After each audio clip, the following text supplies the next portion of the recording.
صلواتك عليه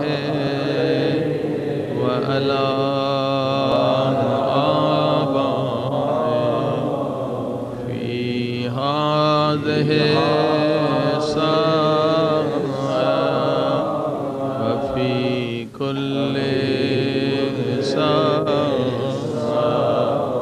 وليا وحافظا وقائدا وناصرا ودليلا وعينا حتى تسكنه أرضك وتمتعه فيها طويلا برحمتك يا أرحم الراحمين.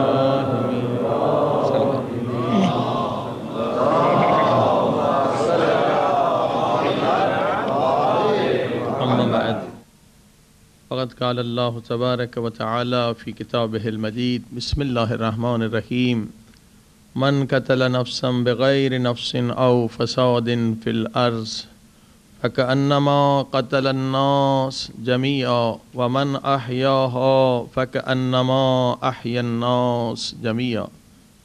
سورہ مائدہ کی 34ویں آیت میں اللہ سبحانہ وتعالیٰ کا ارشاد ہو رہا ہے، لوگوں قتل کوئی معمولی گناہ نہیں، گناہ کبیرہ، بہت بڑا گناہ ہے۔ اگر کسی نے ایک انسان کو قتل کر دیا تو خدا کی نظر میں اتنا بڑا گناہ ہے گویا اس نے سارے انسانوں کو قتل کر دیا۔ لیکن اس کے مقابلے میں اگر کسی نے ایک آدمی کی زندگی بچا لی تو خدا اسے اجر اتنا عطا فرمائے گا گویا اس نے سارے انسانوں کی زندگی کو بچا لیا۔ عزیزان گرامی، آپ سن رہے ہیں ہر روز اس آیت کو کہ قتل جب اتنا بڑا گناہ ہے اور قرآن میں موجود ہے، حدیث میں موجود ہے، پھر یہ مسلمانوں کے اندر قتل و غارت گری کیوں ہے؟ پھر یہ فرقہ پرستی کی لعنت کیوں ہے؟ پھر یہ قوم پرستی کی لعنت کیوں ہے؟ اسباب کیا ہیں؟ ریزنز کیا ہے جس پہ گفتگو ہو رہی ہے؟ تو ایک ریزن تو آپ نے سنا کہ وہ ہے کہ جو علماء اس طرح کے ہیں جن کا مقصد دولت کمانا، شہرت کمانا اور مقام کمانا ہے، وہ شیعوں کے اندر بھی بدبختی سے ہیں اور سنیوں کے اندر بھی ہیں، اور یہ لوگ ایک سبب ہیں۔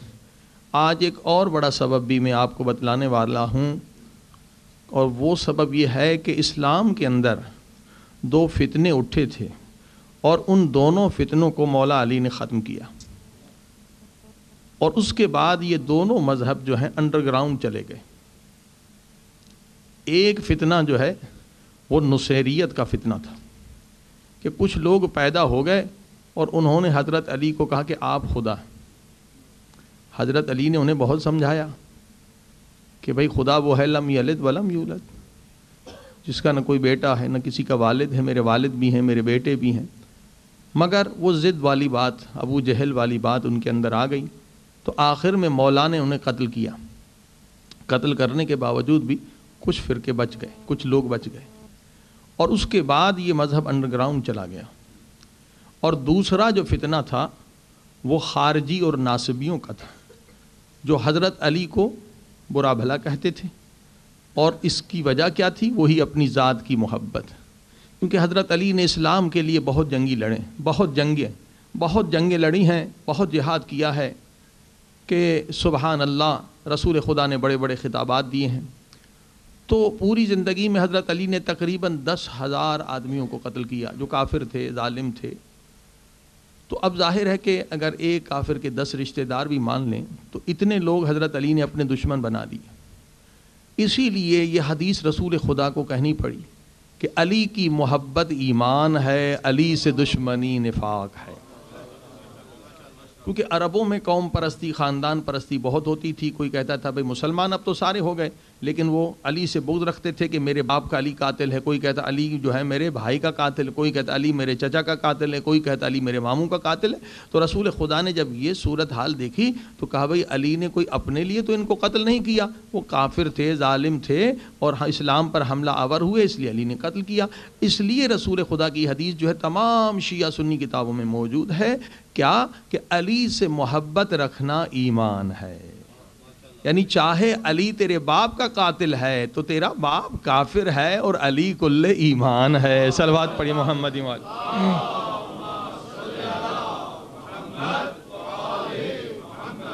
فرمائے کہ جنگ خندق میں فرمایا حضرت علی کے لیے کہ کل ایمان کل کفر کے مقابلے میں جار. تو یہ دوسرا فتنہ جو ہے اسے بھی حضرت علی نے ختم کیا. یہ خارجی اور ناصبی تھے اور یہ بھی کچھ بچ گئے. اب یہ دونوں مذہب جو ہیں انڈر گراؤنڈ چلے گئے. اب دنیا میں ظاہراً آپ کو نہ کہیں پر ناصبی خارجی ملیں گے اور نہ کہیں پر نصیری ملیں گے، مگر یہ انڈر گراؤنڈ ہونے کے بعد کیا ہوا کہ انہوں نے اسلام کو نقصان پہنچانے کے لیے سازشیں ہر زمانے میں کی. اب یہ جو نصیری تھے وہ شیعوں کے اندر گھس گئے. توجہ فرمائی، بالکل خود کو نصیری نہ کہتے ہوئے، اور جو خارجی ناصبی تھے وہ اہل سنت کے اندر گھس گئے. اور ان کا کام ہے شیعہ سنیوں کو لڑانا. وہ کیسے؟ جو خارجی ناصبی ہیں وہ سنیوں کے اندر گھس کر اور حضرت ابو طالب یعنی حضرت علی علیہ السلام کو گالیاں دیتے ہیں تاکہ شیعہ اشتعال میں آئیں اور جنگ ہو، تفرقہ بازی ہو. ظاہر کہ حضرت ابو طالب جو ہیں وہ اسلام کے محسن ہیں، سارے مسلمان ان کو مانتے ہیں، رسول خدا کی پرورش کی ہے، سب کچھ کی ہے. لیکن یہ خارجی کیونکہ علی علیہ السلام کو تو کچھ کہہ نہیں سکتے تو وہ بغض جو ہے ان کے والد سے نکالنا چاہتے تھے. توجہ فرمائی، ان کے دل میں علی سے بغض ہے، مگر یہ انڈر گراؤنڈ مذہب ہے. اور اسی طرح سے یہ جو نصیری ہیں یہ بھی انڈر گراؤنڈ چلے گئے اور یہ شیعوں کے اندر آ گئے، اور ان کا بھی کام وہی ہے کہ دو شیعہ سنیوں کو لڑائیں. صلوات پڑھی محمد و آل محمد. اور آج جو فتنہ ہو رہا ہے در حقیقت بہت ہوشیاری سے، بہت ہی چالاکی سے اور تدبر سے ہمیں ان دو عناصروں کو اپنے اندر سے نکالنا ہوگا. اگر ہم چاہتے ہیں دنیا میں امن ہو جائے اور اسلام بدنام نہ ہو اور مسجدیں نہ جلیں، امام بارگاہ نہ جلیں، اس سے اسلام بدنام ہوتا ہے، مسلمان کمزور ہوتے ہیں. تو یہ دو عناصر جو ہیں یہ انڈر گراؤنڈ اب بھی دونوں کے اندر موجود ہیں. اب یہ نصیری جو ہیں یہ ہمارے اندر ہیں، لیکن نصیری خود کو نہیں کہتے، یہ شیعوں کے اندر آ جاتے ہیں. ان کی پہچان کیا؟ یہ کھلا تبرہ کرتے ہیں. ان کی پہچان آگے مقصد کیا ہے کہ کھلا تبرہ یعنی کسی کے مذہب کے رہبروں کو برا بھلا کہنا. اب ظاہر ہے کہ قرآن کے یہ خلاف ہے. قرآن کہہ رہا کہ کسی کے جھوٹے خدا کو بھی برا بھلا نہ کہو ورنہ تمہارے سچے خدا کو کہے گا. اور ہمارے جتنے بھی امام ہیں انہوں نے بھی یہی کہا ہے کہ اگر آپ نے کسی کے رہبر کو برا بھلا کہا اور اس نے پلٹ کر آپ کے یعنی ہمیں برا بھلا کہا تو اس کے اصل مجرم تم ہو کہ تم نے جو ہے ہمیں گالی کھلوائی کیونکہ تم نے کسی کے. تو شیعہ کو کبھی بھی حق نہیں ہے کہ کسی بھی مسلمان فرقے حتیٰ غیر مسلمان کے بھی کسی رہبر رہنما کو برا بھلا کہیں، کیونکہ قرآن نے بھی منع کیا ہے اور اہل بیت نے بھی منع کیا ہے. مگر یہ نصیریوں کی پہچان ہے کہ یہ کھلم کھلا جو ہے تبرہ اور لعنت بازی کرتے ہیں تاکہ شیعہ سنیوں میں جنگ ہو. اور دوسری پہچان یہ ہے کہ یہ نماز کے مخالف ہے، یہ نماز پڑھتے ہی نہیں ہے. صلوات پڑھی محمد و آل محمد.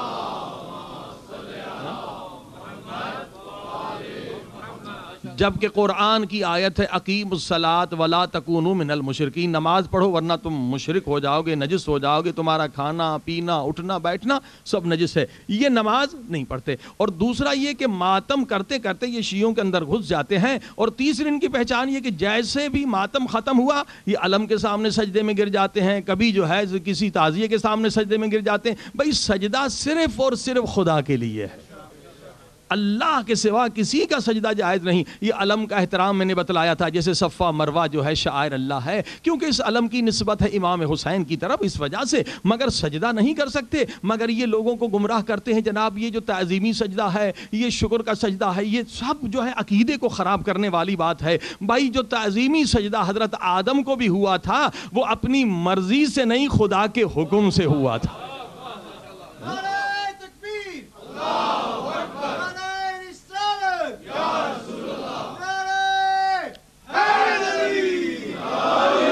لہذا بہت ہوشیار رہنے کی ضرورت ہے. یہ شیعوں کے اندر شیعہ بن کر آتے مگر ہیں یہ نصیری، آپ کے نوجوانوں کے عقیدے کو بگاڑنا چاہتے ہیں. اور تیسری پہچان یہ ہے کہ یہ دعائے کمیل کے بھی مخالف ہیں، کیونکہ اگر دعائے کمیل کو مانے تو وہاں تو علی علیہ السلام گڑ گڑا کے دعا مانگ رہے ہیں، تو پھر علی خدا کیسے رہیں گے؟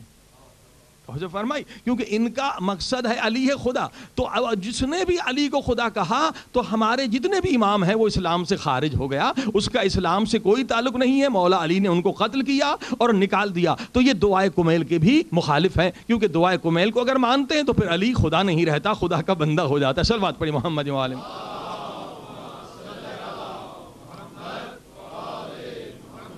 اور پھر ان کی دوسری چوتھی پانچویں پہچان یہ ہے کہ انہوں نے بہت ساری سائٹیں بنا رکھی ہیں انٹرنیٹ پہ. یہ ابھی اس قدر یعنی کھلم کھلا بھی کام کر رہے ہیں, اور ان کی سائٹوں پر آپ جا کے دیکھیں گے کہ جتنے علماء پاکستان, ہندوستان, کینیڈا, امریکہ, یورپ میں اتحاد بین المسلمین کے لیے کام کرتے ہیں, انہوں نے اپنی سائٹ پر ان پہ لعنت اور تبرہ لکھے ہوئے ہیں.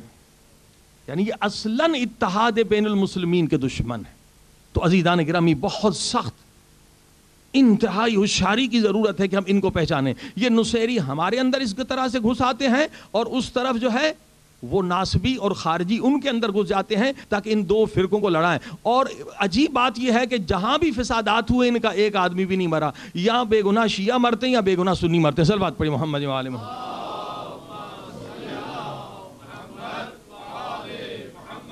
اور یہ فقط یہ نہیں کہ یہ شیعوں کے اندر گھس کر سنی رہبروں پر لعنت کرتے ہیں, بلکہ یہ شیعہ رہبروں پر بھی لعنت کرتے ہیں.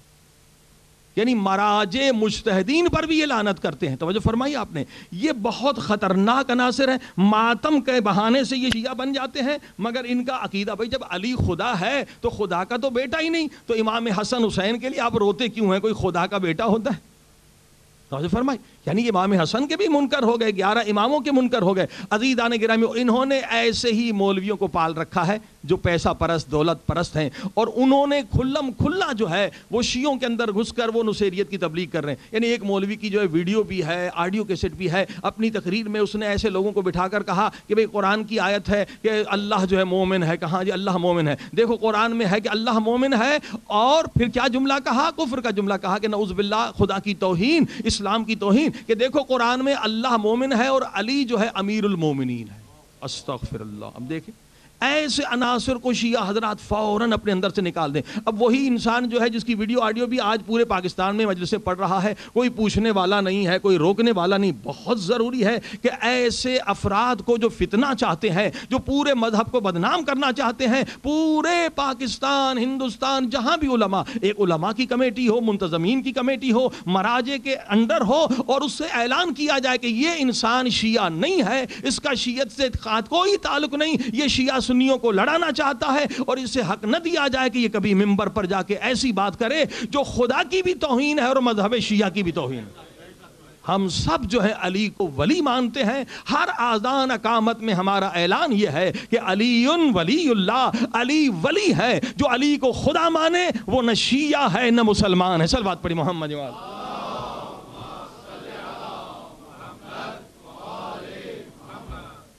تو یہ دو خطرے جو ہیں بہت بڑے خطرے ہیں, اسی وجہ سے یہ فرقہ پرستی ہو رہی. اب عقیدے میں آپ آزاد ہیں, جو بھی عقیدہ ہو, زبردستی نہیں, لا اکراہ فی الدین, مگر ہمیں حق نہیں اسلام نے دیا کہ ہم کسی کے رہبر کو برا بھلا کہیں, ہم کسی کو برا بھلا کہیں.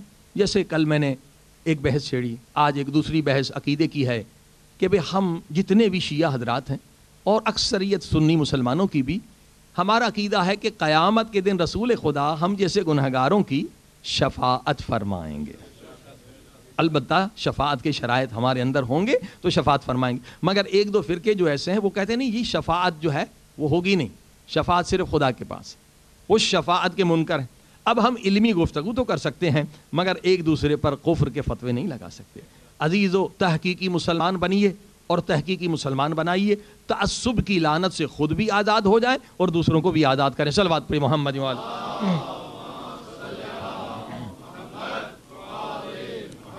اب ظاہر ہے کہ جو لوگ شفاعت کے منکر ہیں وہ بھی آیتیں بیان کرتے ہیں, اور جو شفاعت کی حمایت میں ہے وہ بھی آیتیں. تو جو بیچارہ زیادہ قرآن نہیں جانتا وہ کنفیوز ہو جاتا ہے, وہ مولوی بھی آیت پڑھ رہا ہے, یہ مولوی بھی آیت پڑھ رہا ہے. لیکن اب جو ہے پریشانی کی بات نہیں ہے, اب کمپیوٹر پہ قرآن مجید آ گیا ہے. دیکھیے کسی بھی ٹاپک موضوع پر آپ نے ریسرچ کرنی ہے, بہت آسان ہے. شفاعت ہے, مثلا شفاعت کا لفظ لکھیں, ٹائپ کریں تو اس پر ساری آیتیں قرآن میں بسم اللہ سے لے کر والناس تک سب آ جائیں گی. اب آپ ان ساری آیتوں کو جب پڑھیں گے تب آپ کو پتا چلے گا کہ حق کیا ہے, باطل کیا ہے. یعنی کہ 2-4 آیتیں پڑھ کر آپ فیصلہ کر دیں. اب اسی شفاعت میں جو ہے 5-6 گروپ جو ہیں آیتوں کے بنتے ہیں. ایک آیتوں کا وہ گروپ ہے جس میں قرآن نے کہا ہے کہ شفاعت نہیں ہے, مگر یہ کن کے بارے میں؟ ہمیں اس آیت کا پہلا حصہ بھی پڑھنا ہوگا اور بعد والا حصہ بھی, کہ اللہ کن کی شفاعت کا انکار کر رہا ہے. بس سورہ مدثر, یہ سورہ کا نمبر 74 آیت کا نمبر 46 48 یہ آیت جو ہے ان کے بارے میں ہے جو کافر ہیں، خدا کو نہیں مانتے، قیامت کو نہیں مانتے. وَكُنَّا نُكَذِّبُ بِيَوْمِ الدِّينِ، یہ قیامت کے منکر ہیں. حَتَّىٰ أَتَانَا الْيَقِينُ، اور مر گئے پھر کیا ہوا؟ جو خدا کو نہیں مانتے، قیامت کو نہیں مانتے. فَمَا تَنْفَعُهُمْ شَفَاعَةُ الشَّافِعِينَ، یعنی قرآن یہ کہہ رہا ہے کہ جو خدا کو نہیں مانتے، قیامت کو نہیں مانتے، ان کے لیے شفاعت نہیں ہے. یہ نہیں کہ اس آیت میں ہمارے رسول کی شفاعت کا انکار ہے. اسی طرح سے اور آگے بڑھیے، بہت ساری اور آیتیں ہیں جہاں شفاعت کا انکار ہے، مگر دیکھنا پڑے گا کن کے بارے میں. سورہ یونس ہے 10ویں سورہ، آیت کا نمبر 18. اب یہ آیت بت پرستوں کے بارے میں ہے. وَيَعْبُدُونَ مِن دُونِ اللَّهِ مَا لَا يَضُرُّهُمْ وَلَا يَنفَعُهُمْ وَيَقُولُونَ هَٰؤُلَاءِ شُفَعَاؤُنَا عِندَ اللَّهِ، یہ بت جو ہے انہوں نے نفع دے سکتے ہیں نقصان، اور کہتے ہیں یہ ہماری شفاعت کریں گے. یہ شفاعت کرنے والے نہیں. اب دوسری آیت نے انکار کیا کہ بت تمہاری شفاعت نہیں کر سکتے. اب تیسری آیت، یہ تیسرا گروپ ہے آیتوں کا. آیت کا نمبر جو ہے 44، سورہ کا نمبر 39، سورہ زمر. اب یہاں خدا یہ کہہ رہا ہے قل للہ الشفاعۃ جمیعا، شفاعت کا حق صرف خدا کو ہے، تمام کا تمام شفاعت کا حق خدا کو ہے، صرف خدا شفاعت کر سکتا ہے. اب اور آگے بڑھیے. اب یہ تیسرا یا چوتھا گروپ ہے آیتوں کا، جو ایک آیت آپ میں سے اکثر کو یاد ہوگی، سورہ بقرہ ہے اور آیت الکرسی ہے. سورہ بقرہ آیت کا نمبر 255 255. کیا؟ من ذا الذی یشفع عنده الا باذن، خدا یہ فرما رہا ہے مگر وہ شفاعت کر سکتے ہیں جنہیں میں نے اجازت دی ہے، پرمیشن دی ہے. صلوات پڑھی محمد وعلی.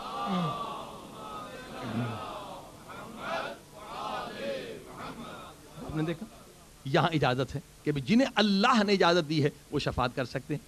اب چند آیتوں کو پڑھ کر آپ نتیجہ نہیں نکال سکتے. اور پھر سورہ انبیاء میں فرمایا 28ویں آیت، وَلَا يَشْفَعُونَ، کوئی شفاعت نہیں کر سکتا، إِلَّا لِمَنِ ارْتَضَىٰ وَهُمْ مِنْ خَشْيَتِهِ مُشْفِقُونَ، مگر وہی شفاعت کا حق رکھتے ہیں جو مرتضیٰ بندے ہیں، جن سے خدا راضی ہے. عزیزان گرامی، لہٰذا انہی آیتوں کی بنیاد پر ہم کہتے ہیں اہل بیت، کیونکہ ان سے خدا راضی ہے، یہ شفاعت کر سکتے ہیں. اولیاء خدا شفاعت کر سکتے ہیں. اور صحیح بخاری میں بھی ہے، صحیح مسلم میں بھی ہے کہ قیامت کے دن لوگ آئیں گے کن کے پاس؟ حضرت عیسیٰ موسیٰ علیہ السلام کے پاس آئیں گے، ہماری شفاعت کریے ہماری. اور یہ سارے بزرگ کہیں گے کہ آج شفاعت کا حق سرکار رسالت مآب کو ہے، جائیے سرکار رسالت مآب کے پاس. اور یہ سارے آئیں گے اور رسول خدا سجدے میں جا کر خدا سے گڑ گڑا کر کہیں گے کہ میری امت کی شفاعت کریں، ان گنہگاروں کی شفاعت کریں. تو شفاعت رسول خدا کر سکتے. صلوات پڑھی محمد و آل محمد. عزیزان گرامی، اب ہم چلتے ہیں اصل موضوع کی طرف، وہ ہے تربیت اولاد، کہ اولاد امانت خدا ہے. اگر ہم نے اس امانت میں خیانت نہیں کی تو یہ بہت بڑا سرمایہ ہے. اگر کسی نے کتنے بھی گناہ کیے ہیں، اب اس کا کفارہ کیا ہے؟ اولاد کو صالح کر دے. من احیاہا، یہ جو آپ سنتے ہیں جس نے ایک انسان کو زندہ کیا، اس کی اصل تفسیر یہ ہے کہ جس نے ایک کو ہدایت دی، جس نے ایک آدمی کو ہدایت دی، گویا اس نے سارے انسانوں کو ہدایت دی. تو اگر آپ اپنی اولاد کو متقی صالح بنا دیں تو اتنا اجر خدا عطا فرمائے گا کہ گویا آپ نے سارے انسانوں کو ہدایت دی ہے. اور یہ مرنے کے بعد بھی آپ کے لیے سرمایہ. آپ دنیا سے چلے گئے مگر آپ کا اعمال نامہ بند نہیں ہوگا. آپ کی اولاد مجلس میں آ رہی ہے، آپ کی اولاد حج میں آ رہی ہے، آپ کی اولاد زیارت میں آ رہی ہے، آپ کی اولاد قرآن پڑھ رہی ہے. جتنا ثواب ان کو اتنا ثواب ماں باپ کو. کتنا اللہ نے رحمت کے لیے یہ دروازہ کھولا ہے. یعنی اولاد انویسٹمنٹ ہے، دنیا میں بھی آخرت میں بھی. دنیا میں ہمارے گناہ معاف ہو جائیں گے. عزیزان گرامی، کل آپ نے سنا اولاد کی تربیت کہاں سے کریں. اب دیکھیے، اولاد 7 سے لے کر 14 برس تک یہ اسے سخت کام کرائیں، محنت کش بنائیں، زحمت کش بنائیں، مگر پہلے دن سے لے کر 7 برس تک اسے نہ ڈانٹیں، اس سے بے عزتی نہ کریں. کیا ہوگا؟ بچہ ضدی ہو جاتا ہے، اور ضد اسی کا ہے کہ اس کی بے عزتی نہ کریں، اس کی انسلٹ نہ کریں، اس کا احترام کریں. سمجھائیں تو پیار سے سمجھائیں، سمجھائیں تو دلیل کے ساتھ سمجھائیں. اور ایک کوشش یہ کریں کہ جیسے بچہ سوچ سمجھ والا ہو جائے 5-7 برس کا، کہ اس کے اندر اپنے ذات کی محبت ختم ہو جائے. کیونکہ کل آپ نے سنا کہ اپنے ذات کی محبت ہی کی وجہ سے کوئی شیطان شیطان بنتا ہے، اگر کوئی منافق بنتا ہے تو بھی اپنی ذات کی محبت کی وجہ سے، اگر کوئی نبی کا دشمن بنتا ہے بلکہ اپنی ذات کی محبت کی وجہ سے وہی حشر ہو جاتا ہے انسان کا. جیسے شیطان کی ہزارہ لاکھوں سالوں کی عبادتیں برباد ہو گئی کیونکہ اس کے اندر اپنے ذات کی محبت ہے. اگر ایک انسان جتنا بھی نمازی، جتنا بھی پرہیزگار، جتنا بھی مومن ہو جائے، لیکن اگر اس کے دل میں اپنے ذات کی محبت ہے تو ایک منٹ میں اس کی ساری عبادت برباد. میں مثال دوں تاکہ آپ سمجھ جائیں کیسے. مثلا آپ نے 40 برس ایک انسان کو پالا، اب جس کے دل میں ذات کی محبت ہے وہ جو کام کرتا ہے نیکی کا وہ اسے اپنی طرف نسبت دیتا ہے، مگر جس کے دل میں اپنی ذات کی محبت نہیں، خدا کی محبت ہے، وہ جو کام اچھا کرتا ہے اسے خدا کی توفیق سمجھتا ہے. یہ فرق. وہ کہتا ہے خدا نے توفیق دی، میں کہاں اس قابل. اب اگر ذات کی محبت آپ نے 40 سال کسی کو پالا، اب وہ ذرا آپ کسی بات پر اکڑ گیا، آپ کی بات نہیں مانی، اب آپ آگے غصے میں کہا نمک حرام، بس ایک لفظ کا 40 سال کی محنت گئی، برباد ہو گئی. کیوں؟ قرآن کہہ رہا ہے وَلَا تُبْطِلُوا أَعْمَالَكُمْ بِالْمَنِّ وَالْعَذَابِ. اگر تو نے کسی پر احسان کیا ہے نا، اگر تو نے احسان جتلایا تب بھی تیری محنت برباد، اور اگر تو نے اس کو تکلیف دی، بری بات کہی، تو بھی تیری ساری محنت برباد. یعنی یہ حب ذات ایسی ہے. تو کوشش کریں کہ آپ کے بچے کے اندر سے ذات کی لو آف سیلف یہ ختم ہو جائے. اسی سے تکبر ہوتا ہے، اسی سے بہت ساری مصیبتیں. منافق بنتا ہے، شیطان بنتا ہے. شیطان کو کس نے گمراہ کیا؟ یہی لو آف سیلف. اب کیسے ختم کرنی ہے؟ مولا علی فرماتے ہیں یہ ختم کرنے کا طریقہ کیا ہے؟ الایثار، یعنی سیکریفائز کرنا، یہ افضل عبادت ہے. امام رضا علیہ السلام فرماتے ہیں اپنے بچے کو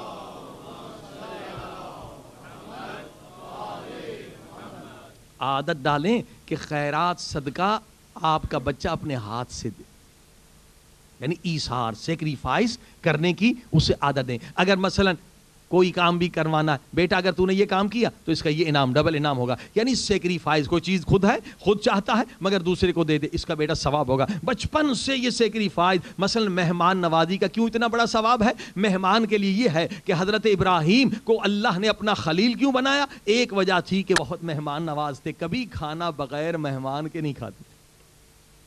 فرمایا خدا کہ رسول کی حدیث ہے کہ جس کا ایمان ہے خدا پر اور قیامت پر، وہ یقیناً جب بھی مہمان آئے گا اس کا احترام کرے گا. فرمایا جس کے گھر میں مہمان نہیں آتا تو رحمت کے فرشتے بھی نہیں آتے. تو مہمان سے کیا ہے؟ جب آپ کے گھر میں مہمان ہوں گے، اور یہ جو ایثار ہے نا، یہ لفظوں سے کوئی بچہ نہیں سیکھے گا، جب ماں باپ کو کرتے ہوئے ایثار دیکھے گا تو ہی سیکھ سکے گا. جتنی مجلسیں سن لے، مہمان آ گیا، اچھا کھانا خود کھا گئے، وہ بچہ کچھ اس کو کھلا دیا، بچہ بھی وہی کرے گا. ایثار کہاں سے کرے گا؟ سیکریفائز کہاں سے کرے گا؟ توجہ فرمائی آپ نے. اب کسی گھر میں کوئی بھی مہمان آیا ہی نہیں تو بچہ ایثار کہاں سے سیکھے گا کہ ایثار کیا چیز ہے؟ بھئی آپ کا نرم بستر ہے، مہمان کو وہاں سنا دیں اور خود آپ زمین پہ سو جائیں. اچھا کھانا اسے کھلا دیں، آپ کچا پچا کچھ بھی کھا لیجئے. عزیزان گرامی اب سنیے، یہ ایثار جو ہے اس سے حب ذات ختم ہوتی ہے. اور بچے کو کیسے ایثار کا پتہ چلے گا؟ کیوں ایثار کرے گا؟ ہر انسان اپنی راحت چاہتا ہے، لگژری چاہتا ہے. اسے بتائیں بیٹے دیکھو قیامت کے دن ہم اس شکل و صورت میں نہیں آئیں گے، جیسا ہمارا کردار ہوگا قیامت میں ویسی ہماری صورت ہوگی. یہ قرآن کی آیت ہے، یوم تبلی السرائر. اے لوگو تم قیامت کے دن اس شکل میں نہیں آؤ گے. مالک کس شکل میں آئیں گے؟ جیسا تمہارا باطن ہوگا، جیسے تمہارا اندر ہوگا قیامت کے دن تمہاری ویسی شکل. اگر تم اندر سے انسان ہو قیامت کے دن انسانی شکل میں آؤ گے، اگر اندر سے حیوان ہو قیامت کے دن حیوانی شکل میں آؤ گے، اور اگر اندر سے نورانی ہو تو نورانی شکل میں آؤ گے. ہاں جی. اب انسان اور حیوان میں کیا فرق ہے؟ انسان جو ہے نا، انسان، حیوان کیا؟ حیوان ایک کتا زخمی ہے، دوسرے کتے نے دیکھا وہ چلا گیا، اسے پرواہ ہی نہیں. ایک کتا بھوکا ہے، دوسرے نے دیکھا وہ چلا گیا، اسے پتہ ہی نہیں، کوئی احساس ہی نہیں. حیوان کے اندر یہ احساس نہیں ہے، رحم نہیں ہے. یعنی جو کسی کے کام نہ آئے وہ حیوان ہے. سمجھ گئے؟ صرف اپنے پیٹ کی فکر ہو، اپنی راحت کی فکر ہو. یہ ابھی انسان نہیں بنا، تربیت نہیں ہے، یہ حیوان ہے. لہذا انسان کون ہے؟ جو کسی کے کام آئے. مثلا اگر آپ کے پاس 2 روٹیاں ہیں، کوئی بھوکا آ جائے، ایک روٹی اسے دے دیں، یہ خود کھا لیں، یعنی آپ انسان کہلائیں گے. مگر ایک کردار ہے معصومین کا، اہل بیت کا، وہ اس سے بھی بلند ہے. وہ کیا کہ سب نے روزہ رکھا ہے، فقیر در پر آیا ہے، پورا دن انہوں نے کچھ نہیں کھایا، مگر جیسے فقیر نے کہا ہے کوئی میری مدد کرنے والا، ہے کوئی مجھے کھانا دینے والا، تو حسن بھی اٹھے، حسین بھی اٹھے، بیوی زہرا بھی اٹھی، اپنا کھانا دے دیا، خود بھوکے رہے، دوسرے کا پیٹ بھروا دیا. نعرہ تکبیر، نعرہ رسالت، نعرہ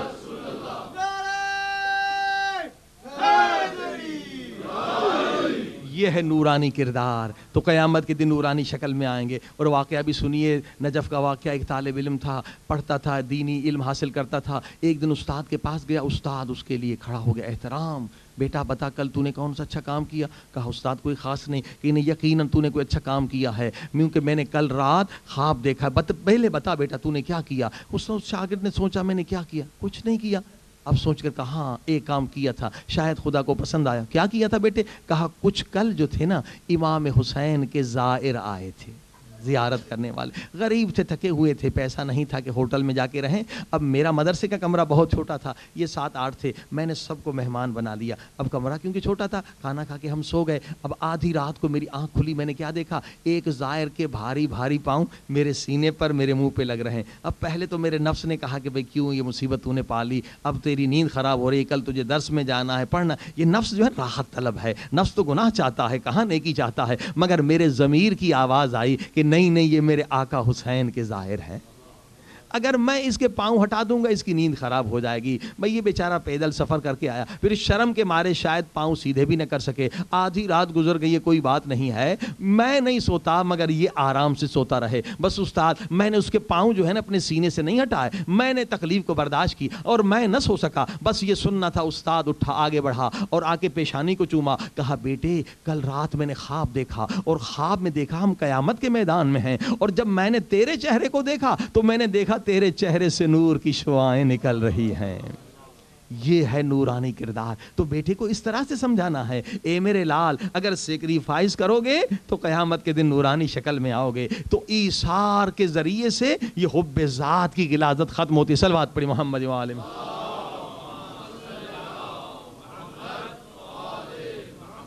عزیزان گرامی, اخلاق اخلاق اخلاق. امام بہت ساری حدیثوں کا نتیجہ عرض کر رہا ہوں. اخلاق کیا ہے؟ جب تک آپ کے اندر ایثار یعنی سیکریفائز کا جذبہ پیدا نہیں ہوا تو سمجھ لیں آپ کا ابھی تک اخلاق اسلامی نہیں بنا. صرف مسکرا کے کسی سے بات کرنا اخلاق نہیں ہے.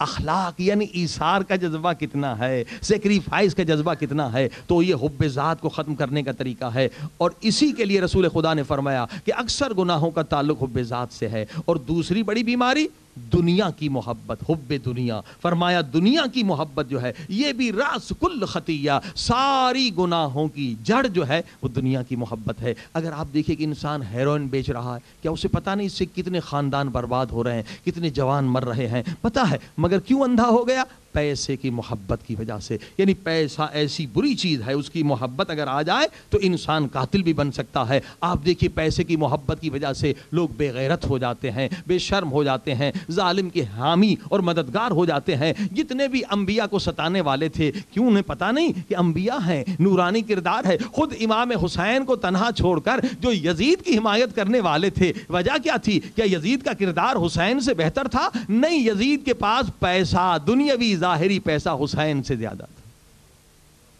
ہاں, یہ پیسے کی محبت ہے جو کسی کو یزید بنا دیتی ہے, شمر بنا دیتی ہے. جب شمر قتل کر رہا تھا تو امام حسین نے کہا مجھے کیوں قتل کر رہے ہو؟ کہا مجھے پیسہ ملے گا, مال ملے گا. کیا تو نہیں پہچانتا میں نبی کا نواسا ہوں؟ پہچانتا ہوں. کیا نہیں تجھے پتا میں علی اور زہرا کا بیٹا ہوں؟ مگر مجھے مال دنیا یعنی حب دنیا اگر آپ نے اپنے بیٹے کے دل سے نہیں نکالی تو گویا آپ اپنے گھر میں شمر پال رہے ہیں. بہت ضروری ہے, بہت ضروری ہے کہ بیٹے کے دل سے دنیا کی محبت نکال دے, دلائل سے, عملاً بھی, پریکٹیکلی بھی. بیٹا یہ پیسہ تیرے ساتھ نہیں جانے والا, یہ یہیں رہ جائے گا, تیرے ساتھ تیرا عمل جانے والا ہے. ایک ٹیڑھی پائی, ایک ڈالر, ایک پاؤنڈ, ایک روپیہ بھی اپنے ساتھ نہیں لے جا سکو گے. مرنے کے بعد صرف کفن اور نیک اعمال تیرے ساتھ آئیں گے. پیسہ البتہ ضروری ہے مگر گزارنے کے لیے, دنیا گزارنے کے لیے, مگر پیسے کو مقصد نہ بناؤ. پیسہ ہدف نہیں ہے, پیسہ ایم نہیں ہے, کیونکہ یہ پیسہ فانی ہے. عزیزان گرامی, ضروری ہے ایسی حدیثیں سنائیں. جیسے رسول خدا سے کسی نے کہا اللہ کے رسول ہم نمازی ہیں, ہم روزے دار ہیں, ہم حاجی, ہم اتنی عبادت کرتے ہیں مگر ہم فقیر ہیں, اور وہ لوگ جو خدا کو نہیں مانتے وہ بڑے مالدار ہیں. اللہ نے پیسہ تو ہمیں دینا تھا کہ ہم اس کی عبادت کرتے ہیں, سجدے کرتے ہیں. پیسہ اللہ نے ان کو دیا جو اللہ کی عبادت بھی نہیں کرتے. تو خدا کے رسول نے دیکھا کہ ان کے دلوں میں پیسے کی محبت کی نجاست ہے. اب یہ حدیث فرمایا سنو, اگر خدا کی نظر میں پیسے کی محبت مچھر کے پر کے برابر بھی قیمت رکھتی ہوتی, دیکھیے کیا نورانی حدیث, جس پیسے کے لیے لوگ اپنی غیرت، ایمان، دین سب کچھ بیچ رہے ہیں آج، اس پیسے کے لیے رسول خدا کیا کہہ رہے ہیں کہ اس پیسے کی قیمت اگر خدا کی نظر میں مچھر کے پر کے برابر بھی ہوتی تو خدا کبھی اپنے دشمن فرعون کو نہ دیتا۔ خدا کی نظر میں جو ویلیو ہے وہ ایمان کی ویلیو ہے کہ ایمان کو فنا نہیں، پیسے کو فنا ہے۔ تقویٰ کی ویلیو ہے، کردار کی ویلیو ہے، اخلاق کی ویلیو ہے، جو تمہارے ساتھ جانے والا ہے۔ قبر میں تمہارے ساتھ پیسہ نہیں جائے گا، قیامت کے دن تمہیں پیسہ کام نہیں آئے گا، اور پیسہ یہاں دنیا میں بھی ختم ہو سکتا ہے، جدا ہو سکتا ہے۔ پھر رسول خدا نے فرمایا، عملاً بتلایا، دریا چل رہا تھا، اپنا دست مبارک ڈالا، پھر ہاتھ نکالا، کہا دیکھو کچھ پانی کے قطرات میرے ہاتھ پہ لگ گئے۔ اصحاب کرام نے کہا جی رسول خدا، کہا کیا ان چند قطرات کا مقابلہ کیا اس بہتے ہوئے دریا سے ہو سکتا ہے؟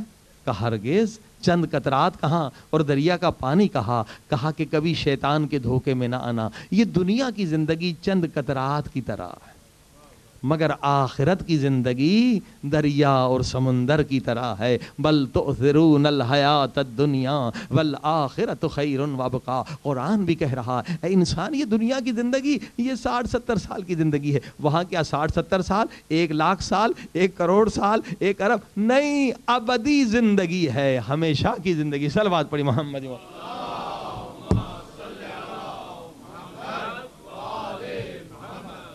بارہ دیگر صلوات پڑھیں۔ لہذا اب یہ پیسے کی محبت کیسے نکلے گی؟ جب بچے کو عادت ڈالیں خیرات کرنے کی، سخی بنانے کی۔ جتنے بڑے بڑے سخی بنے، کیسے بنے؟ ماں باپ کی تربیت کی وجہ سے۔ ایک بہت بڑا سخی، اس نے کہا ماں جب اسکول میں جاتا تھا تو ماں مجھے 2 روپے دیتی تھی، ایک تیرے لیے ایک فقیر کے لیے۔ تو عادت ہو گئی تو سخی بن گیا۔ تو عادت ڈالیں، دینے کی عادت ڈالیں بچے کے اندر، سخاوت کی عادت۔ السخی قریب من اللہ، حدیث ہے سخی اللہ کے قریب ہے، انسانوں کے قریب ہے اور جنت کے قریب۔ اور البخیل بعید من اللہ، بخیل اللہ سے بھی دور ہے، انسانوں سے بھی دور ہے، جنت سے بھی دور ہے۔ یہاں تک رسول خدا نے کہا کہ بخیل کے چہرے کو دیکھو بھی نہیں، کہیں وہی نجاست تمہارے دل میں نہ آ جائے۔ صلوات پڑھیے محمد والے۔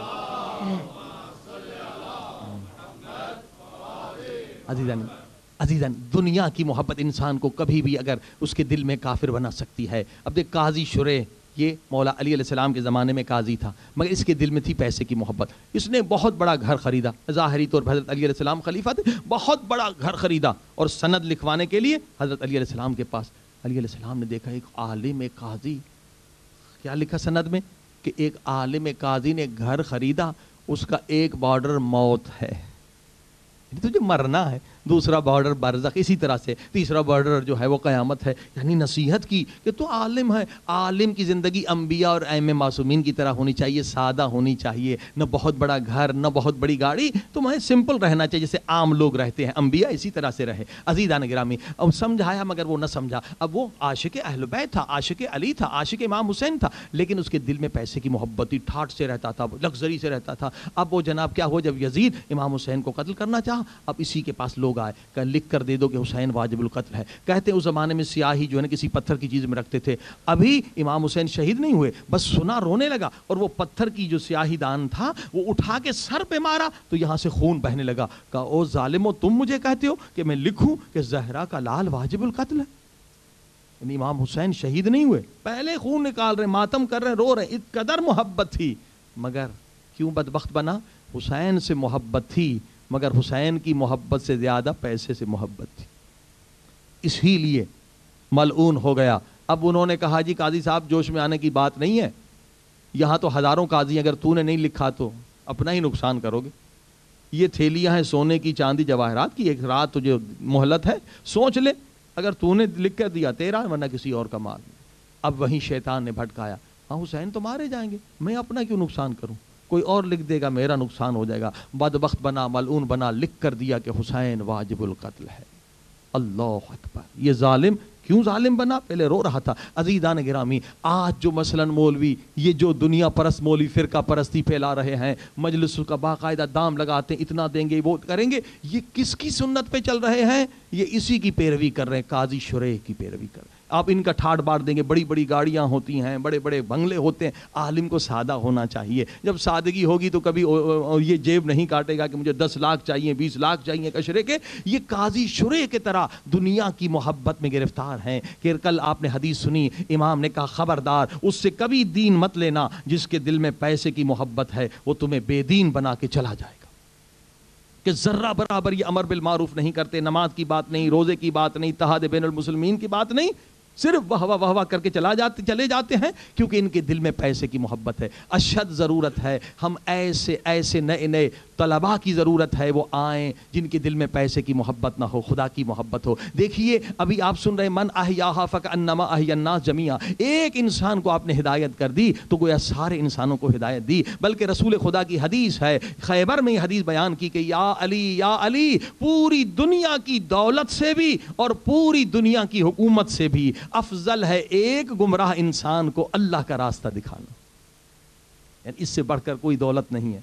تو جیسے میں نے کہا تھا جو حضرات ڈاکٹر ہیں MBBS وہ اگر عالم دین بن جائیں تو ہزاروں کو افریقہ میں مسلمان کر سکتے ہیں. یا جو پروگرامرز اچھے ہیں وہ عالم بن جائیں تو آج انٹرنیٹ پہ تبلیغ کے ذریعے سے کئی ہزار کئی سو کو مومن مسلمان بنا سکتے ہیں. اور اس کے لیے یہ ہے کہ ان کے لیے دنیا بھی آخرت بھی ایک پروگرام بنایا ہے خاص ان کے لیے جو پاکستان میں دوسرے ممالک میں ہیں کہ وہ ڈاکٹر ہونے کی شرط ہے یا پروگرامر کو PhD تک دنیاوی تعلیم بھی ہوگی اور حوزوی تعلیم بھی ہوگی. 4-5 سال کا کورس ہے. دنیا بھی حتیٰ کہ عالم اگر واقعاً بعمل ہو جائے خود بھی بلکہ 7 پشتوں کو جنت میں لے جا سکتا. حدیث ہے، رسول خدا فرماتے ہیں کہ جب کوئی اس پاک نیت سے گھر سے نکلتا ہے کہ میں علم اسلام دین کا علم اہل بیت کا علم حاصل کروں تو آسمان میں جو فرشتے ہیں وہ بھی اس کے لیے استغفار کرتے ہیں، میرے اللہ یہ دنیا کو چھوڑ کے جا رہا ہے، اس کے گناہ بخش دے. عزیزان گرامی، اور آج سخت ضرورت ہے مخلص علماء کی. اور الحمدللہ ایک پروگرام بنایا گیا ہے تاکہ دنیا پرز ذاکرین مولویوں سے بچے جائیں. اور الحمدللہ اس کے لیے تنظیم المکاتب پاکستان میں کراچی میں اس کا دفتر ہے اور ہر جگہ اس کے مدرسے ہیں 500,000 کے قریب. وہ کراچی میں اس کا دفتر ہے کہ جو رمضان آنے والا ہے جن کو بھی عالم دین چاہیے ایسے مخلص علماء ہمارا مقصد ہے ان کو پرووائڈ کرنا جو کبھی امام حسین کے خون کی تجارت نہیں کریں گے کہ بھائی ہم اتنے پیسے لیں گے. یہ تاجر ہیں جو فرقہ پرستی پھیلا رہے ہیں، تاجر خون حسین ہے. یہ امام حسین سے محبت نہیں، ان کو پیسے سے محبت ہے. تبھی یہ مقصد امام حسین کا خون بہا رہے ہیں. مقصد امام حسین جو ہر زیارت میں موجود ہے، اشہد انک قد اقمت الصلاۃ وآتیت الزکاۃ وامرت بالمعروف ونہی عن المنکر، کہ اے مولا تیرا مقصد ہے کہ نماز قائم ہو جائے، یہ کبھی نماز کی بات نہیں کرتے. امر بالمعروف قائم ہو جائے، کبھی امر بالمعروف کی بات نہیں کرتے. تو انشاءاللہ یہ پروگرام ہے کہ جن لوگوں کو بھی کانٹیکٹ کرنا ہو وہ تنظیم المکاتب سے یا جو سائٹس کچھ ہم بتا رہے ہیں جیسے Karbala-Najaf.org اس سے رابطہ کر سکتے ہیں کہ رمضان میں پورے پاکستان میں انشاءاللہ کوشش کریں گے ایسے مخلصین علماء آپ کو دیے جائیں جو اتحاد بین المسلمین کی بات کریں اور نفرت کو محبت میں بدلیں اور مقصد رسول اور مقصد اہل بیت قوم تک پہنچائیں. صلوات پڑھی محمد و آلہ.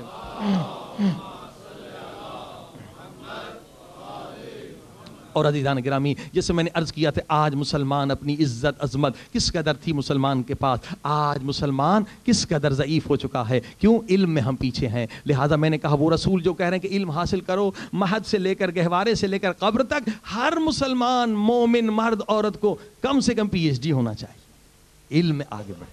اس کے لیے ہم نے پروگرام بنایا الحمدللہ. کافی مومنین کا تعاون ہے اور ایک یونیورسٹی کے ساتھ کانٹیکٹ بھی ہو گیا ہے کہ اوپن یونیورسٹی تمام مومن مسلمین کے لیے. اینڈ اسی کے لیے وہ سائٹ بھی ہے ایڈیو فار پیس اینڈ لو، وہاں پر جا کے آپ فارم بھر سکتے ہیں. دونوں حضرات جو دین کا علم حاصل کرنا چاہتے ہیں اور جو دنیا کا، دونوں.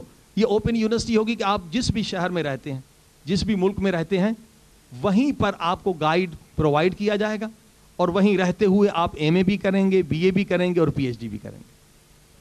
اور اس کے لیے ہمیں پروفیسر جو مخلص ہیں ان کی ضرورت ہے کہ اس آواز کے ذریعے سے وہ اس ای میل پر رابطہ کر سکتے ہیں. 100 پروفیسرز کی ضرورت ہے، اکنامکس میں، فلسفی میں، اسلامک سبجیکٹس میں اور MBA وغیرہ ان میں اور کمپیوٹر سائنس میں 100 کے قریب ہمیں پروفیسرز کی ضرورت ہے. اور اس وقت بھی جس یونیورسٹی کے ساتھ ہمارا کانٹیکٹ ہوا 120 الحمدللہ پروفیسر ہیں, لیکن ہم چاہ رہے ہیں کہ 2-4 اور یونیورسٹیوں سے بھی یہ ایفیلیشن ہو جائے تاکہ دنیا بھر میں جہاں بھی مومنین رہتے ہیں وہ اپنے شہر اپنے گھر بیٹھتے ہوئے انٹرنیٹ کے ذریعے سے ورچوئل یونیورسٹی سے MA بھی کریں, PhD بھی کریں, تو انشاءاللہ ایک دن ہمیں دیکھنا پڑے کہ دنیا میں سب سے زیادہ ڈاکٹر جو ہیں وہ مسلمان ہوں.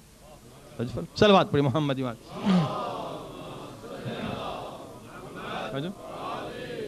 آپ کو پتا کہ یہ جو لوگ PhD کرتے ہیں ڈاکٹر بنتے ہیں اصل میں یہی لوگ ہیں جو دنیا کو چلاتے ہیں, دوسرے تو بیچارے بھیڑ بکریوں کی طرح ان کے پیچھے چلتے ہیں. اب چند لوگوں نے آج سے 50-60 سال پہلے سیاسی مقاصد بھی ہو سکتے ہیں PhD کی, ریسرچ کی, کہ بھائی آگے یہ ہو جائے گا کہ خوراک کم ہو جائے گی, لوگ زیادہ ہو جائیں گے, بھوک ہو جائے گی, لہٰذا فیملی پلاننگ کرو.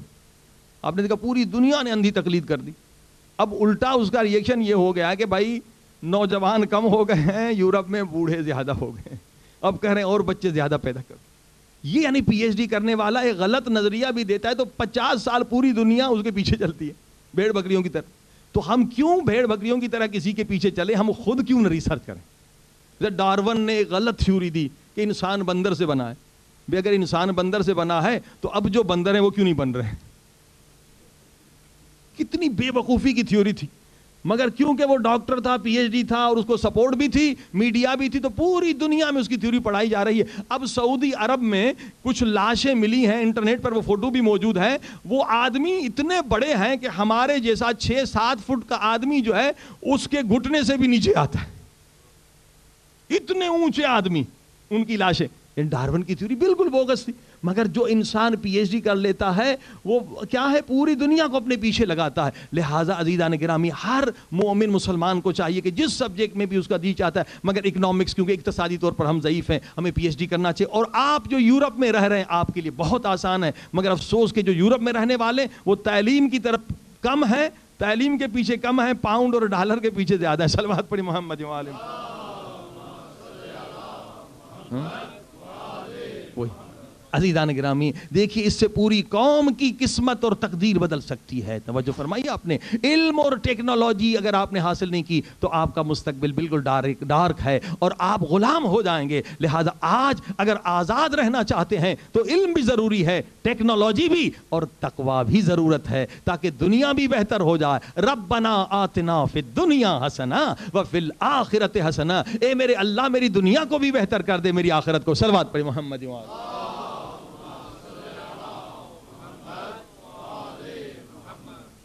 بارے دیگر سلام.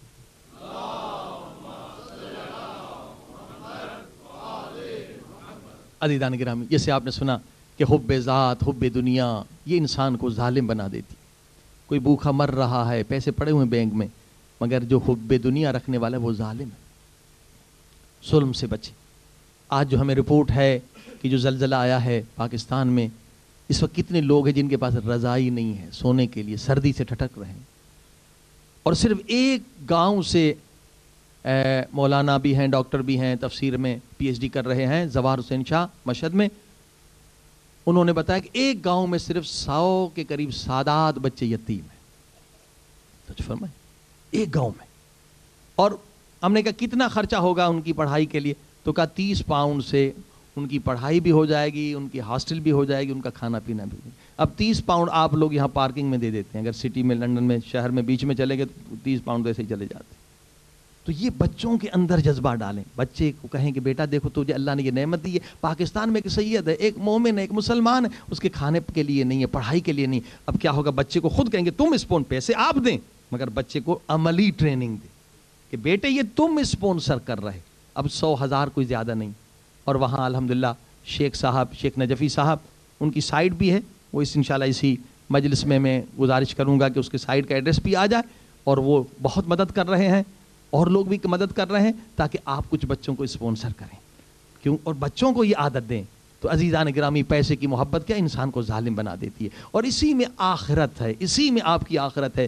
دیکھیے علامہ مجلسی نے 100 سے زیادہ کتابیں لکھی تھیں, لیکن ایک شاگرد نے پوچھا کہ قبر میں کس چیز نے کام دیا, کس چیز نے آپ کی ہیلپ کی. کہا ایک یتیم پر جو میں نے رحم کیا تھا نا, ایک سیب ایک یتیم کو دیا تھا, اس نے مجھے زیادہ مدد. یتیم پر رحم کریں. اللہ اکبر. اسلام کہہ رہا، قرآن کہہ رہا ہے جو یتیم پر رحم نہ کرے وہ مسلمان نہیں ہے۔ عزیزان گرامی، اور دوسری جو چیز بہت ضروری ہے، دیکھیے یہاں یورپ میں سادات ہیں مگر وہ اپنی شناخت کھو چکے ہیں۔ سادات بچے، انہیں پتہ ہی نہیں کہ ہمارا کیا سلسلہ ہے، حسب نسب کیا ہے، ہمارے بزرگ کیا ہے، خاندان، وہ سمجھ رہے ہیں ہم بھی اس طرح گوروں کی طرح رہ رہے ہیں۔ بہت ضروری ہے کہ سادات کی کمیٹی بنائی جائے۔ ورلڈ سادات .com ایک سائٹ کا بھی پروگرام ہے، اور اس وقت وہی جو ہے سائٹ جو ہے ہم نے اسی ایڈیو فار پیس اینڈ لو پر رکھی ہے، جو جتنے دنیا بھر میں سادات ہیں وہ اپنی کم سے کم شناخت نہ کھوئیں کہ ہم کون ہیں، کیوں مدینے کو ہم نے چھوڑا، کیوں عربستان کو ہم نے چھوڑا، کیوں ہم سفر کرتے ہوئے ایران آئے، کیوں ہم ہندوستان گئے۔ سادات کا پہلا مشن وہ ہے کہ جس طرح سے نبی نے پتھر کھا کر اسلام کو پھیلایا ہے، ہم نے بھی اسی طرح سے اسلام کو پھیلانا۔ امام زمانہ کب آئیں گے؟ جب ہم تیار ہو جائیں گے، یعنی کہ سید بچے ہیں، انہیں کچھ پتہ ہی نہیں ہے کہ ہم کون ہیں، اور امام کا ظہور ہو جائے۔ اللہ اکبر۔ عزیزان گرامی، خصوصاً سادات زیادہ متوجہ ہو جائے، اس لیے کہ سید نے اگر ایک نیک عمل کیا، یہ حدیث ہے، اس سے 2 ثواب ملیں گے۔ اگر اسی سید نے ایک گناہ کیا تو اسے 2 عذاب ملیں گے، ایک عذاب گناہ کی وجہ سے، اور دوسرا عذاب رسول اور خاندان رسالت کو بدنام کرنے کی وجہ سے۔ یہ سید ہو کے یہ کام کر سادات ہیں، لہٰذا آگے بڑھیے۔ عزیزان گرامی، تبلیغ کی اشد ضرورت ہے، اور ہم بہت پیچھے ہیں تبلیغ میں۔ اب آپ دیکھیں عیسائی کس طرح سے تبلیغ کرتے ہیں، جہاں جاتے ہیں اسکول نہیں بناتے، پہلے اسکول بناتے ہیں یا کیا بناتے ہیں، ہسپتال بناتے ہیں۔ ہم لوگوں کو تبلیغ کرنا بھی نہیں آتی، ہم جا کے پہلے مسجد بنا دیتے۔ بھائی مسجد ٹھیک ہے لیکن ابھی کوئی مسلمان ہی نہیں بنا، پہلے اسکول کی ضرورت ہے اور اسپتال کی، پھر جو مسلمان بنے گا وہاں بھی نماز پڑھ سکتا ہے، مسجد میں بھی پڑھ سکتا ہے۔ اور جب امریکہ میں ہم گئے، ہم نے پوچھا تو پتا چلا کہ صرف کیتھولک جو ایک فرقہ ہے، ان کے ہاں، عیسائیوں کے ہاں 700 اسکول اور کالجز ہیں جہاں سے وہ ڈاکٹر بھی بناتے ہیں اور عالم بھی بناتے ہیں، اور ہمارے پاس ایک ایسا کالج، میڈیکل کالج مجھے پتا نہیں کہ جس سے بھی ڈاکٹر بھی بنے اور عالم بھی بنے۔ جبکہ افریقہ میں کسی نے کہا تھا مجھے، تنزانیہ میں بھی، اور کہ مولانا اگر 20 بھی آپ ایسے علماء ڈاکٹر مجھے یہاں بھیج دیں تو ہم سال میں 50,000 مسلمان آپ کو دے سکتے۔ عزیزان، اس کی بھی ضرورت ہے، ہم ایجوکیشن کی طرف متوجہ ہو جائیں۔ اور آپ دیکھیے الحمدللہ آج بھی چرچ میں مجلس ہوگی، مگر یہ بہت اچھا ہے کہ اس سال جو ہے کیتھولک چرچ میں بھی پروگرام ہو رہا ہے۔ آج سے چرچ دوسرا ہو جائے گا، کیتھولک چرچ ہولی روٹ، یہ مارکیٹ اسٹریٹ پر ہے، اور کل بھی الحمدللہ ماتم ہوا، آج بھی ماتم ہوگا۔ دیکھیے ہم انہی کی کتاب سے پڑھتے ہیں اور تفسیر جو ہے اہل بیت کی بیان کرتے ہیں، اور انہیں اتنا لطف آتا ہے، کیوں اہل بیت کا علم ایسا ہے کہ اب بیڈ فورڈ میں مجھے دعوت دی ہے، اور انہوں نے خود اپنے ریڈیو جو کرسچن ریڈیو ہے لیوٹن میں نیکسٹ سنڈے میں وہاں دعوت دی ہے کہ وہاں آپ آگے تقریر کریں۔ یہ میرا علم نہیں، یہ اہل بیت کا علم ہے۔ کوشش کریں کہ اہل بیت کے علم کو در پر پہنچائیں تو یقیناً دنیا میں محبت کا پیغام ہوگا، کیونکہ ہم بھی امام زمانہ اور حضرت عیسیٰ کا انتظار کر رہے ہیں، وہ بھی حضرت عیسیٰ کا انتظار کر رہے ہیں۔ غلط فہمیاں دور ہونی چاہیے۔ کتنے پوائنٹس ہیں جو یونائٹ ہیں، مثلا ہمارا موضوع جو ہے diseases of soul and their treatment ہو رہی، اب وہ کیا انہی کی انجیل سے بھی پڑھ رہے ہیں، قرآن سے بھی پڑھ رہے ہیں، حدیث سے بھی پڑھ رہے ہیں۔ صلوات پڑھی محمد و آل محمد۔ اور اختلافات کو ختم کریے۔ دیکھیے جتنے بھی فضائل اہل بیت کے ہم مانتے ہیں، وہ سارے فضائل ہمارے اہل سنت کے بھائی بھی مانتے ہیں۔ اگر ہم کہتے انما یرید اللہ کی آیت اہل بیت کی شان میں، سارے آپ حوالے دیکھ رہے ہیں اور سن رہے ہیں، اہل بیت کے سب ماننے والے ہیں، پھر اختلاف کیوں ہیں؟ اگر ہم کہتے ہیں کل لا اسلکم کی آیت کن کے لیے ہے کہ اہل بیت سے مودت رکھو، سارے اہل سنت کے بھائی بھی مانتے ہیں۔ اسی طرح سے بغض علی رکھنے والے کو منافق، سارے اہل سنت کے بھائی کہتے ہیں وہ منافق ہے جو علی سے بغض رکھے۔ اسی طرح سے جتنی بھی آیتیں ہیں من کنت مولا کے لیے، یہ حدیث اہل سنت کے ہاں موجود ہے، ہمارے ہاں بھی موجود ہے۔ یا ایھا الرسول بلغ، یہ آیت وہ بھی مانتے ہیں کہ حضرت علی کی شان میں نازل ہوئی ہے، ہم بھی مانتے ہیں۔ جتنی آیتیں، وقت نہیں ہے کہ میں یہ سارے حوالے دوں، لیکن میں گزارش کروں گا جتنے حوالے ہیں وہ ٹی وی پر چلا دیں کہ دیکھیں کوئی اختلاف نہیں ہے۔ پھر اختلاف کون کرنے والے ہیں؟ یہی ایک فرقہ نصیری ہے، اور ادھر سے وہ خارجی ہیں جو ہمیں لڑا رہے ہیں۔ ہمیں ہوشیار ہو کر ان دونوں فرقوں کو اپنے اندر سے نکال دینا ہے، تو یقیناً ایک دن ہم دیکھیں گے کہ سارے مسلمان متحد ہو جائیں گے۔ اللہم صلی علی محمد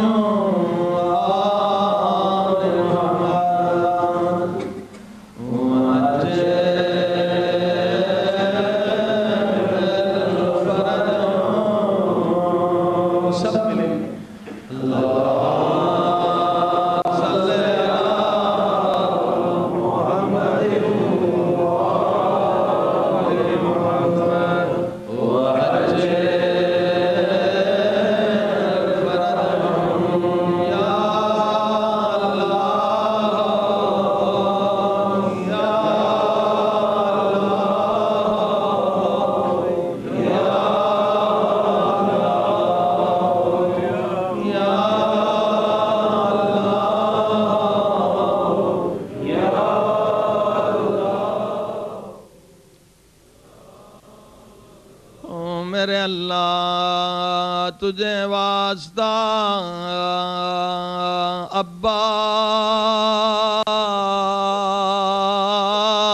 عباس کے کٹے ہوئے بازوؤں کا میرے اللہ عباس خیمے میں آئے زینب کو سلام کیا فرمایا خدا حافظ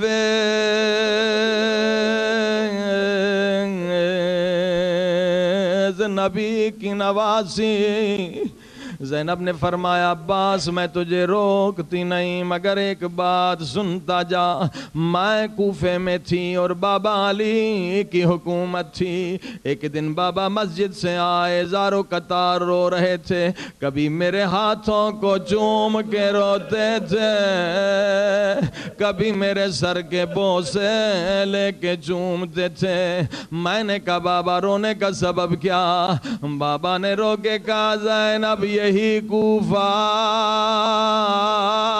ہوگا اور تیرے ہاتھوں میں رسیاں پہنائی جائیں گی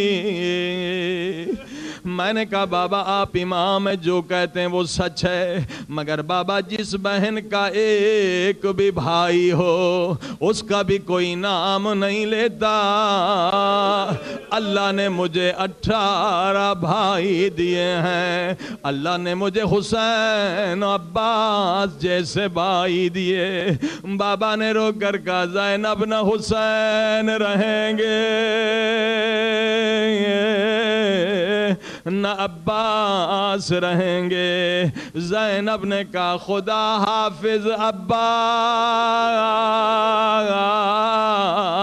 میں سمجھ گئی ہوں میرے ہاتھوں میں رسیاں پہننے کا وقت قریب ہے اے عزیزو ایک ذاکر جسے حضرت عباس سے بڑی محبت بہت پیار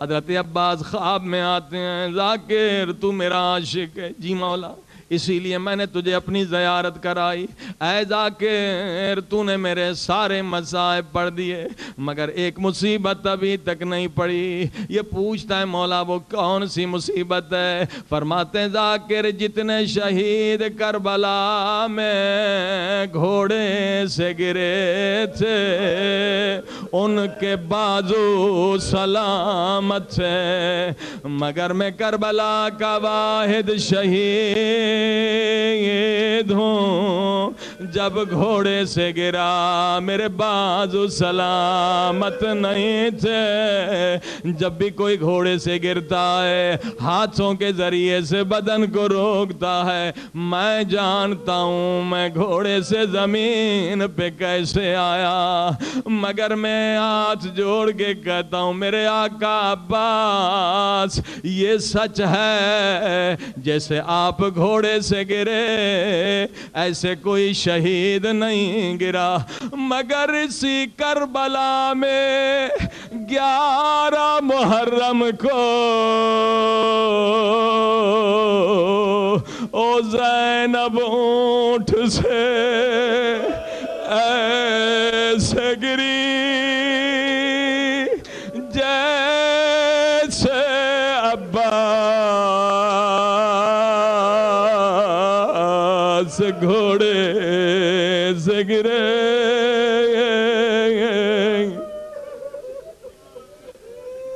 عزیزوں آپ تو اشارہ سمجھ گئے اگر کوئی بچہ مجھ سے پوچھے ذاکر عباس کے تو بازو کٹے ہوئے تھے مگر زینب کے تو بازو موجود تھے زینب عباس کی طرح کیسے گری میں کیا جواب دوں گا میں اپنی طرف سے جواب نہیں دوں گا امام زمانہ زیارت ناہیہ میں فرماتے ہیں او میرا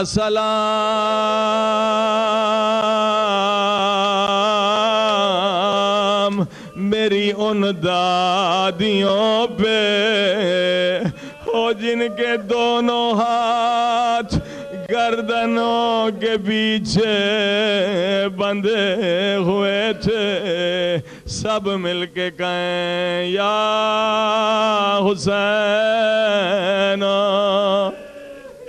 یا حسین۔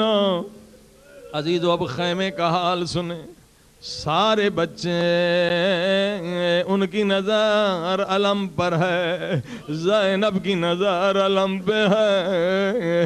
ایک مرتبہ علم دائیں جھکا، پھر علم بائیں جھکا، پھر علم گر گیا۔ زینب پکاری حسین، یہ کیا ہو رہا ہے؟ حسین نے کہا زینب میری کمر ٹوٹ گئی، میرا ابا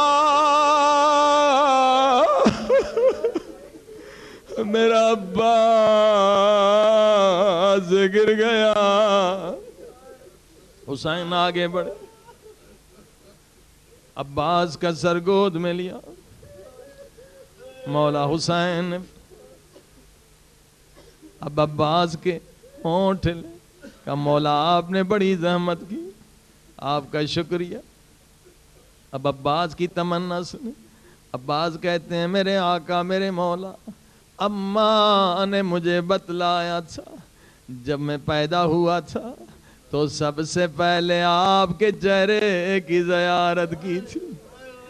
مولا دل چاہتا ہے آخری وقت بھی آپ کے چہرے کی زیارت کروں، مگر ایک آنکھ میں تیر لگا ہے،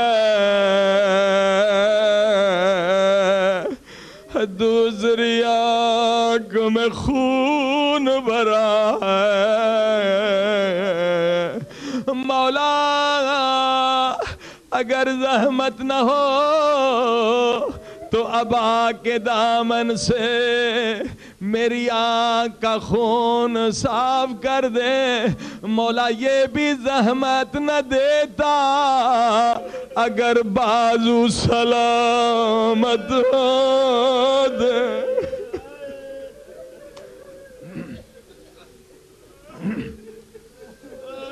مولا حسین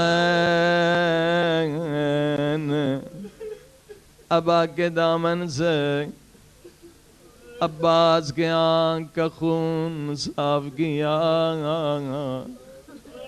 عباس نے جی بھر کے زیارت کی۔ اب مولا حسین نے فرمایا عباس میری بھی ایک تمنا ہے، میری بھی ایک خواہش ہے۔ مولا فرمائیے۔ امام حسین فرماتے ہیں عباس تیری پوری زندگی گزر گئی، مجھے کبھی بھائی کہہ کے نہیں پکارا، کبھی مولا کہا، کبھی آقا کہا، کبھی امام زمانہ کہا، آج بھائی کہہ کے سینے سے لگا لے۔ امام نے فرمایا عباس میں امام ہوں، اب تجھے حکم دے رہا ہوں، مجھے بھائی کہہ کے سینے سے لگا لے۔ ایک مرتبہ عباس کی لاش تڑپی، مدینے کی طرف منہ کیا، اماں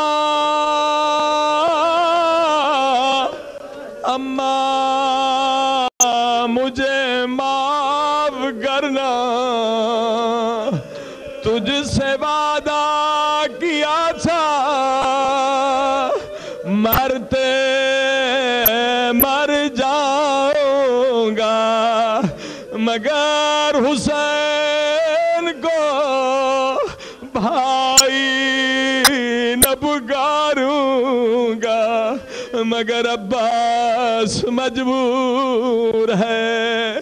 عجب نہیں غبار اٹھا ہو ایک کالے برقعے میں بی بی آئی ہو، عباس کا سر گود میں لیا ہو فرمایا ہو ابا آنکھیں کھولو میں فاطمہ زہرا ہوں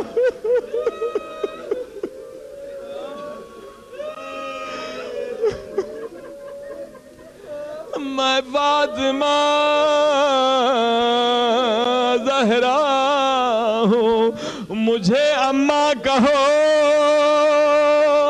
مجھے اماں کہو حسین کو بھائی کہو تو نے وفا کی تو نے وفا کی انتہا کر دی یا عباس یا عباس یا عباس یا عباس یا عباس